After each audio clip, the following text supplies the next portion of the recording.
¿Alguna vez te has puesto a pensar cómo era el día a día en el antiguo Egipto? Con esas pirámides impresionantes alrededor y toda esa devoción hacia los faraones. Pues detrás de esos monumentos enormes había costumbres bastante curiosas, llenas de rituales y creencias mágicas, especialmente cuando se trataba del embarazo y el nacimiento. Para ellos, la fertilidad no era solo cuestión de tener hijos y mantener la familia. Se veía más bien como un regalo divino, como una señal de la voluntad de los dioses.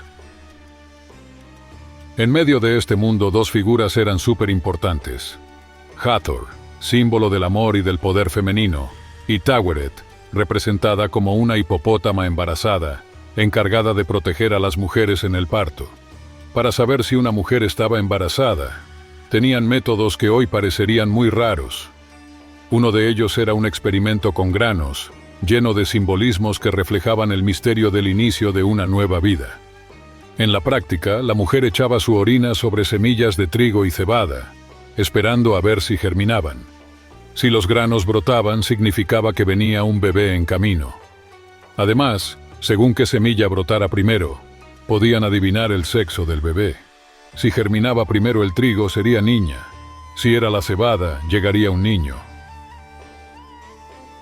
Durante el embarazo en el antiguo Egipto, muchas mujeres se protegían de las malas vibras usando amuletos colgados en el cuello. Los más comunes eran imágenes de la diosa Bastet o de un escarabajo, reforzando así la creencia en fuerzas que podían cuidar tanto a la mamá como al bebé.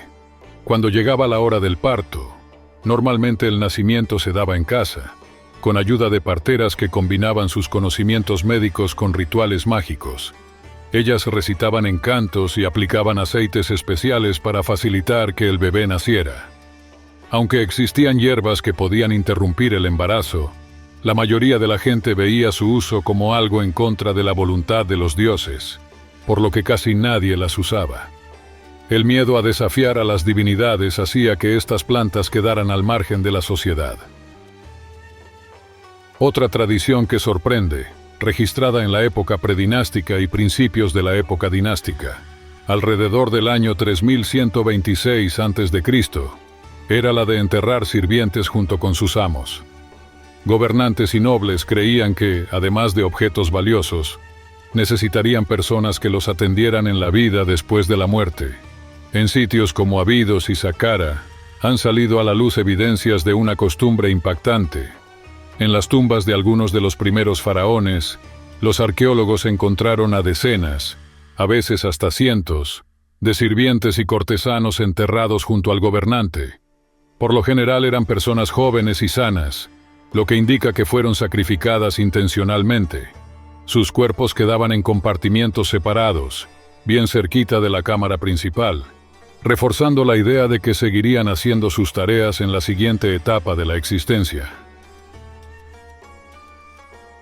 Para los antiguos egipcios, la muerte no era el final, sino el comienzo de otro camino. Creían que al dejar este mundo, la persona pasaba a vivir en el Duat, manteniendo su estilo de vida de siempre. Por eso, los sirvientes tenían que acompañar a sus jefes, asegurando que, en ese nuevo lugar, pudieran seguir cumpliendo con sus trabajos y cuidados como antes.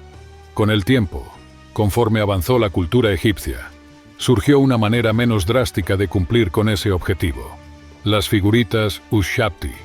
Estos pequeños objetos se colocaban junto al difunto para encargarse de las tareas en el más allá, manteniendo así la creencia de que la ayuda seguiría siendo muy necesaria después de morir, pero sin tener que sacrificar vidas humanas. Otro detalle muy llamativo en la historia del antiguo Egipto es la costumbre de casarse entre familiares cercanos, algo que hoy podría parecernos raro o incluso incómodo. Para muchos faraones, unirse con sus hermanas o hasta con sus propias hijas era parte de una tradición que, según ellos, reforzaba su poder y mantenía el equilibrio religioso. Aunque hoy nos parezca extraño, en aquel entonces esas uniones sostenían todo el sistema social y político, manteniendo vivas tradiciones súper arraigadas. Como dioses vivientes, los gobernantes egipcios le daban mucha importancia a ciertos rituales que siguen llamando la atención. Uno de ellos era justamente el matrimonio entre familiares cercanos, no por falta de candidatos, sino para proteger la sangre real y mantener fuerte su posición sagrada. Según sus creencias, el faraón representaba a Horus, mientras que su esposa simbolizaba a Isis. Por eso, casarse entre ellos mismos simbolizaba la unión de esas fuerzas divinas, asegurando que el poder real continuara. Un ejemplo muy conocido es el del faraón Tutankamón, el famoso rey Tut, que se casó con su media hermana Ankesenamun para fortalecer su autoridad dentro de la dinastía. Sin embargo, estudios recientes en momias han mostrado que esta costumbre causaba problemas genéticos, provocando deformidades y debilidad en el sistema inmunológico, lo que deja en evidencia las consecuencias de una práctica tan peculiar. En el antiguo Egipto, la idea de casarse entre hermanos no era algo que solo hacían las familias reales. Durante la época ptolemaica, hay registros que dicen que hasta un 20% de los matrimonios eran entre hermanos, demostrando que esta tradición iba más allá de las paredes del palacio. Aunque ahora nos suene raro, en aquellos tiempos se pensaba que estas uniones fortalecían el vínculo con los dioses y aseguraban un legado que duraría por generaciones. Además del aspecto religioso, también existía un interés económico para conservar riquezas y tierras dentro de la misma familia. Sin embargo, documentos antiguos indican que la mayoría de la gente común veía con malos ojos esta práctica. Esto sugiere que era algo más típico de las élites, un privilegio asociado con la realeza, pero no una norma para toda la sociedad. Otra curiosidad bastante rara era la batalla contra las moscas. Aunque los egipcios tenían fama de ser muy limpios, sufrían mucho por estos insectos. De hecho, hay registros de que el faraón Pepi II mandaba a sus sirvientes untarse miel en el cuerpo para que atrajeran a las moscas, y así no lo molestaran a él. Esta costumbre, por muy extraña que nos parezca ahora, demuestra hasta dónde podían llegar con tal de proteger la salud y asegurar la comodidad de los gobernantes. En los grandes salones del antiguo Egipto, algunos sirvientes tenían una chamba bastante rara. Se quedaban parados junto al faraón con el cuerpo completamente embarrado de miel. Esta técnica atraía a las moscas, liberando al gobernante y a su gente cercana de esos molestos insectos, aunque para estos empleados la situación era una verdadera tortura. Esta costumbre no solo se quedaba en el palacio. También templos y casas de gente rica usaban este método en ceremonias o eventos importantes para mantener alejados a los bichos voladores. Para algunos, cubrirse con miel no era solamente un sacrificio, sino una manera de mostrar respeto a Ra, el dios del sol. Como al disco solar muchas veces lo relacionaban con insectos voladores, atraer moscas a propósito era considerado un acto de devoción, agregando un toque sagrado a esta extraña tradición. En la cultura egipcia era súper importante mantener la armonía en todas las áreas de la vida, incluidos los matrimonios. Engañar a la pareja no se veía solo como una falla personal, sino como una falta grave contra las normas sociales y religiosas. El matrimonio era como un contrato que representaba el orden cósmico de Ma'at, principio fundamental de la verdad y la justicia. Romper ese acuerdo significaba poner en riesgo la estabilidad misma del universo, reforzando así la idea de que cada detallito de la vida ayudaba a sostener el equilibrio sagrado. En el antiguo Egipto, el compromiso entre esposo y esposa tenía un papel súper importante dentro de la sociedad. Registros históricos y textos grabados en tumbas muestran que, cuando alguien era infiel, las consecuencias podían ser muy duras, sobre todo para las mujeres. Ellas podían ser expulsadas de la familia, perder derechos sobre propiedades y ver cómo su prestigio se iba para abajo. Aunque no era tan común encontrar relatos sobre castigos físicos o ejecuciones por adulterio, sí existían casos extremos, pero casi siempre relacionados con crímenes más graves, como traiciones contra el Estado o grandes robos. Escritos como las enseñanzas de Ptahhotep insistían mucho en lo importante que era la fidelidad en el matrimonio, ya que marido y mujer eran responsables juntos de su bienestar. De hecho, muchos casos de infidelidad acababan en los tribunales, lo que refleja la seriedad con la que los egipcios veían estos temas. El sentido de justicia era tan fuerte en esa época que hasta las acusaciones falsas podían tener castigos, asegurando así el orden y la confianza en el sistema legal. Aunque la cultura egipcia destacaba mucho por sus ceremonias funerarias elaboradas y su preocupación por la muerte, algunas prácticas iban mucho más allá de lo que hoy consideraríamos normal, mostrando un lado muy particular de una sociedad que mezclaba solemnidad y dureza. En los rituales para conservar los cuerpos en el antiguo Egipto surgió algo bastante perturbador. Algunos embalsamadores abusaban de los cadáveres de mujeres nobles, especialmente de aquellas consideradas más atractivas.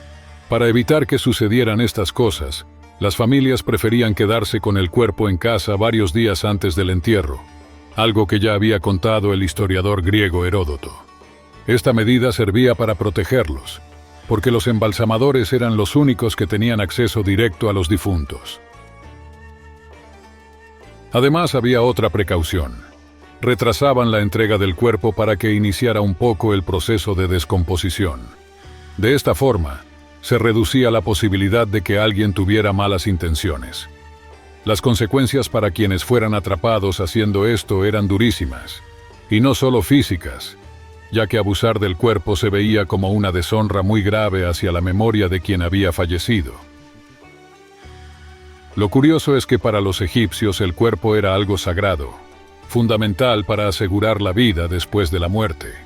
Por eso los embalsamadores tenían la difícil chamba de respetar tanto las tradiciones religiosas como los procesos cotidianos, mostrando siempre un gran respeto hacia la persona que había partido. Los cosméticos tenían un lugar súper importante en el antiguo Egipto. No se trataba solo de verse bien, sino que además servían para protegerse, y tenían una conexión muy fuerte con sus creencias espirituales. El maquillaje en este sentido iba mucho más allá de lo estético. Era algo que unía lo físico con lo sagrado y reforzaba costumbres culturales muy arraigadas. La tradición de la belleza egipcia existía desde tiempos muy antiguos. Sin embargo, muchos ingredientes que usaban en aquel entonces hoy nos parecerían peligrosos.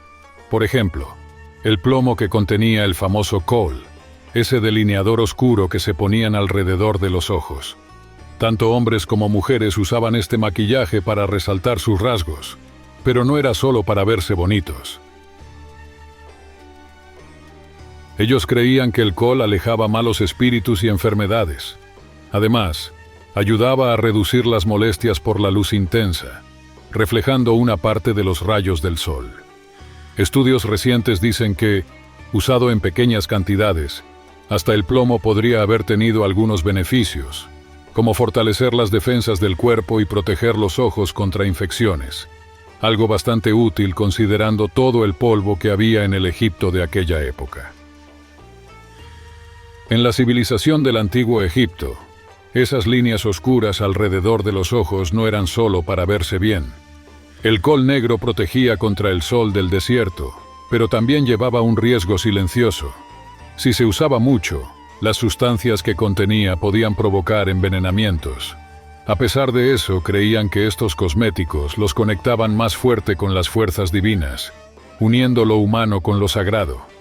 Pero no todo era negro. También usaban tonos verdes y azules que sacaban del cobre y la malaquita. Estos colores tenían vínculos importantes con dioses como Ra, el dios del sol, y Hathor, la diosa de la belleza. Pintarse la cara con estos tonos era como pedir protección y equilibrio en un tiempo donde lo divino formaba parte del día a día. El cariño por los cosméticos iba más allá de la vida. Ponían amuletos y frasquitos con maquillaje en las tumbas para asegurar que, incluso después de morir, las personas siguieran cuidando su apariencia. Esta práctica nos muestra que para ellos los cuidados personales tenían un valor casi mágico. Sí. Sin embargo, no todo en esta sociedad era tan bonito. Bajo las normas sociales y creencias religiosas, la violencia sexual ocurría en silencio. Aunque el Egipto antiguo tenía leyes bastante avanzadas, muchas mujeres sufrían abusos que casi nunca salían a la luz porque se escondían detrás de las costumbres de la época. En el antiguo Egipto, la vida de las mujeres estaba llena de contrastes. Por un lado, algunas leyes protegían su dignidad, con castigos para actos como la violación. En casos muy graves, las penas podían llegar hasta la muerte. Y existen registros de juicios donde queda claro que a las autoridades les importaba evitar estos abusos. Por ejemplo, se sabe de un caso donde castigaron a un hombre por intentar agredir a la esposa de su vecino, lo que confirma que había reglas pensadas para cuidar a la mujer libre. Pero esta protección no aplicaba igual para todas. Las mujeres esclavas o las que trabajaban en tareas domésticas vivían siempre en peligro, porque eran tratadas casi como objetos. Muchas veces sufrían abusos que nadie denunciaba, ni llamaban la atención públicamente. Esto permitía que incluso algunas mujeres con poder usaran a sus sirvientas para sus propios intereses sin miedo a ser castigadas, porque la gente esclavizada no era considerada parte de la comunidad en igualdad de condiciones. Aunque existían limitaciones, sí había cierto interés por cuidar la virginidad de las jóvenes. Si alguien atacaba a una muchacha, la familia podía pedir una compensación económica o exigir un castigo para el agresor. Pero aún así, estaba claro que tu posición social determinaba quién iba a recibir realmente el respaldo de la ley. Por eso, la vida diaria de las mujeres en el Egipto antiguo seguía dividida. Algunas vivían relativamente protegidas, mientras que otras estaban siempre en riesgo. Registros del antiguo Egipto nos dicen que, para muchas mujeres de clases más bajas, su destino dependía muchísimo de lo que quisieran los hombres que tenían cerca. Algo curioso es que, en esa misma época, era muy común que los niños anduvieran gran parte de su infancia sin ropa. Con el calor intenso del territorio egipcio, vestirse no era prioridad, y andar desnudos no causaba nada de sorpresa. Eso sí, aunque andaban sin ropa, tanto niños como niñas nunca estaban sin algo que los protegiera. Joyas y amuletos eran parte de su vida diaria, destacando especialmente los que representaban al dios Bes, protector de la casa, y los chamacos, y los escarabajos, que simbolizaban protección y renacimiento. Estos objetos eran como una conexión espiritual constante, mostrando lo importante que eran esas creencias para la comunidad. Cuando llegaba la adolescencia, empezaban a usar túnicas de lino o taparrabos sencillos, mostrando que ya entraban en una etapa nueva. Esta costumbre dejaba clarísimo que los rituales de transición eran muy importantes, y cómo la cultura influía tanto en las tradiciones familiares como en las reglas sociales. Llegar a esa etapa era un paso muy importante hacia la madurez. Las chavas empezaban a usar joyas discretas y adornos en el cabello, que mostraban que ya estaban entrando en una nueva etapa, mientras que los muchachos participaban en ceremonias que los introducían a la vida adulta. En el antiguo Egipto, la menstruación y la anticoncepción estaban súper relacionadas con la religión y la magia, guiadas por diosas como Hathor y Taweret, encargadas del equilibrio de los ciclos femeninos. Aunque los textos de aquella época casi no mencionan estos temas, algunos descubrimientos arqueológicos y papiros médicos muestran cómo los egipcios entendían estos procesos. Para ellos, la menstruación no era algo de qué avergonzarse, aunque sí implicaba ciertas restricciones. Durante esos días, las mujeres eran consideradas ritualmente impuras y no podían participar en ceremonias religiosas ni entrar a los templos. Aún así, en la vida cotidiana esto era algo muy natural, mostrando esa mezcla práctica y espiritual tan característica de su sociedad. Y cuando hablamos de higiene, las soluciones que tenían sorprenden mucho. Las mujeres usaban tampones hechos con papiro suave o tiras de lino humedecidas en aceites, lo que les daba protección y era bastante práctico. También se menciona en documentos antiguos que usaban polvos hechos de arena y hierbas para mantenerse limpias, lo que demuestra que las egipcias se tomaban muy en serio el cuidado de su cuerpo. Mientras avanzaba la medicina del antiguo Egipto, también iban apareciendo métodos anticonceptivos que mezclaban ciencia y rituales. Uno de los ejemplos más conocidos está en el famoso papiro Cajún, de alrededor del año 1850 a.C., que recomendaba poner dentro del cuerpo una mezcla de acacia, miel y natrón. Investigaciones actuales dicen que la acacia podía liberar ácido láctico, funcionando como un tipo de espermicida natural. También hay descripciones bastante curiosas sobre el uso de estiércol de cocodrilo combinado con miel, creando una barrera en las zonas íntimas. Hoy estas recetas suenan bastante raras, pero demuestran cómo los egipcios eran buenísimos usando plantas y elementos de su entorno. Al juntar conocimientos y creencias, esta civilización mostraba su ingenio para entender y controlar su propio cuerpo, dejando así las bases para prácticas que, muchos siglos después, todavía nos sorprenden y nos causan mucha curiosidad.